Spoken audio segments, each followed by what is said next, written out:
Le petit lutin. Il était une fois, dans un village lointain, un petit lutin.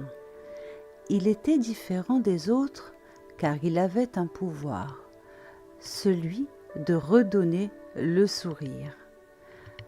Un jour, alors qu'il se promenait dans la forêt pour y cueillir de délicieuses baies, il entendit quelqu'un pleurer. Il s'approcha lentement et vit sur un rocher une petite fille.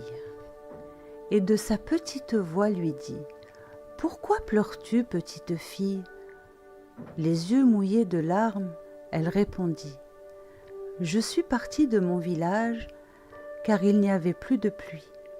La terre était sèche et ne donnait plus de fruits. » Le lutin, par ses propos attristés, posa la main sur son épaule pour la rassurer. « Es-tu loin de ton village ? Et qu'es-tu venue chercher dans de si lointaines contrées ?»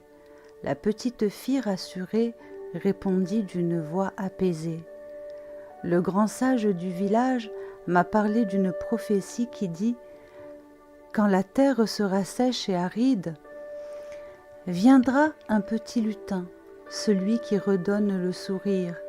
De la terre, il fera tout rejaillir. Alors j'ai marché des lunes entières pour le trouver, mais en vain. Je suis à présent épuisée. Comment puis-je retourner dans mon village les mains vides ?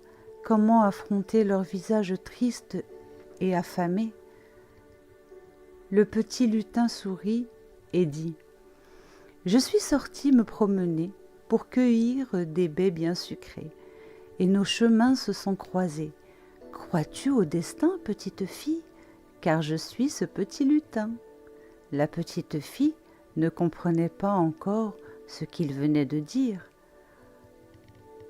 Le petit lutin mit la main dans sa poche et en sortit une fiole.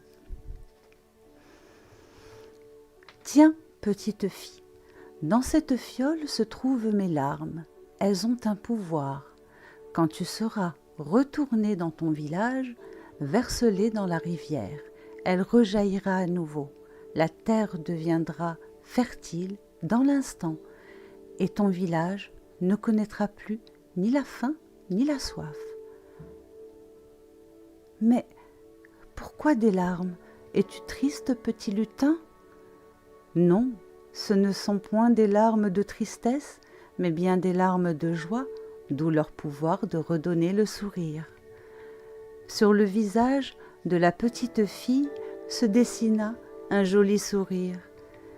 Elle remercia petit lutin et reprit son long chemin.